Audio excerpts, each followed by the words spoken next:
அன்பு நண்பர்களே, அவசிய செய்திகளின் இன்றைய செய்தி தொகுப்பை உங்களுக்கு வழங்குவது உங்கள் பேரன்பிற்குரிய தொகுப்பாளினி நான் ஜனனி கணேசன். இன்றைய முக்கிய செய்திகளின் தொகுப்பை பார்க்கலாம். ஆபத்தான உயிரியல் நோய் கிருமிகளை கடத்தியதாக சீன பெண் உள்ளிட்ட 2 பேர் அமெரிக்காவில் கைது செய்யப்பட்டுள்ளனர். சீனாவை சேர்ந்தவர்கள் 33 வயதான யுன் ஜியான் மற்றும் 34 வயதான ஜுன்யோங் லிபு.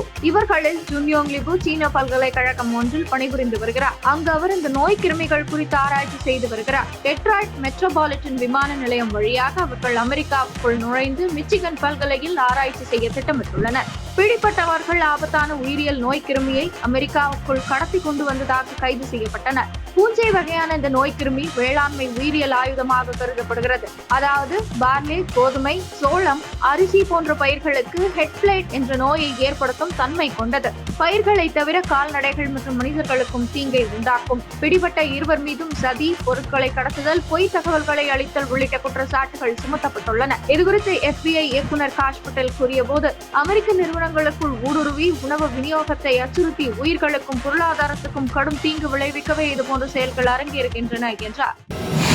சாம்பியன் கோப்பையுடன் திரும்பிய பெங்களூரு அணி வீரர்களை காண ஒரே சமயத்தில் நூற்றுக்கணக்கான ரசிகர்கள் கூடியதால் கூட்ட நெரிசல் ஏற்பட்டது. இதில் சிக்கி 11 பேர் உயிரிழந்தனர். மேலும் பலரின் நிலை கவலைக்கிடமாக உள்ளது. பெங்களூரு கிரிக்கெட் அணியின் வெற்றி கொண்டாட்டத்தில் ஏற்பட்ட கூட்ட நெரிசலில் சிக்கி உயிரிழந்தவர்களின் குடும்பத்தினருக்கு பிரதமர் மோடி உள்ளிட்ட தலைவர்கள் இரங்கல் தெரிவித்துள்ளனர். கர்நாடக காங்கிரஸ் அரசின் பொறுப்பற்ற நிர்வாகத்தால் 11 பேர் உயிரிழந்துள்ளனர் என பாஜக குற்றம் சாட்டியுள்ளது.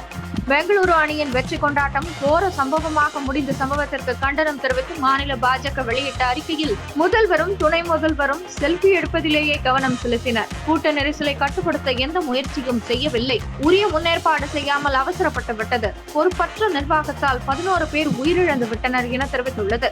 பாஜக தலைவர் விஜயேந்திரா கூறுகையில், அவசரமாக வெற்றி பேரணிக்கு ஏற்பாடு செய்யப்பட்டுள்ளது.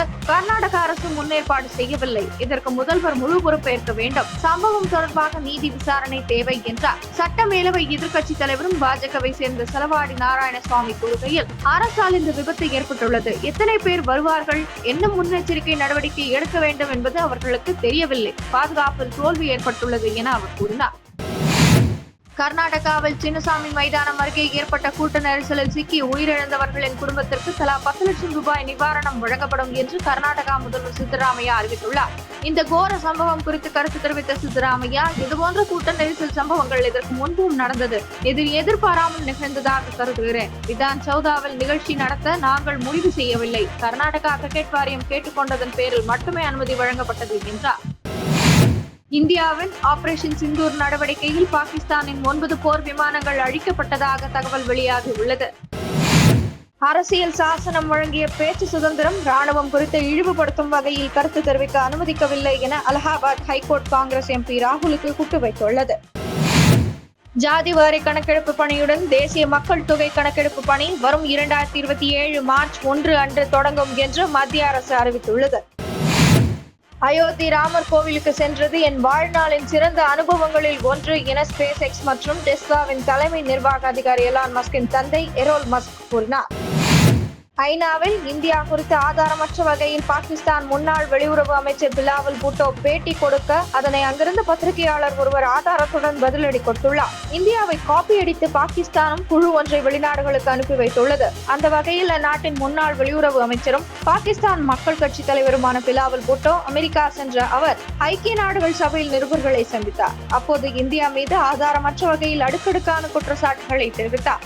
மேலும் இந்தியாவில் வசிக்கும் முஸ்லிம்களை மோசமாக சித்தரிக்க வேண்டும் என்பதற்காக பஹல்காம் தாக்குதல் அரசியல் கருவியாக பயன்படுத்தப்படுவதாக குற்றம் சாட்டினார். அப்போது அங்கிருந்த அஹ்மத் பாட்டி என்ற மூத்த பத்திரிகையாளர் அவருக்கு பதிலளித்து கூறும்போது, 2 நாடுகள் சார்பிலும் நடந்த பத்திரிகையாளர் சந்திப்பை பார்த்தேன். அதில் இந்திய தரப்பில் முஸ்லிம் ராணுவ அதிகாரிகள் தாக்குதல் குறித்து விளக்கம் அளித்தனர் என பதிலடி கொடுத்தார். அவர் ராணுவ அதிகாரி சோஃபியா குரேஷியின் பேட்டி கொடுத்ததை எடுத்து காட்டினார். இதற்கு என்ன பதில் சொல்வது என தெரியாத பிலாவல் பூட்டோ, உங்கள் பதில் சரி என்றார். தொடர்ந்து அஹ்மத் பாட்டி அடுத்த கேள்வி கேட்க தூங்குவதற்கு முன்னர் அவரை இடைமறித்த பிலாவல் பூட்டோ இந்தியா மீது குற்றம் சாட்டுகளை கூறினார். இத்துடன் இன்றைய முக்கிய செய்திகள் நிறைவடைந்தன.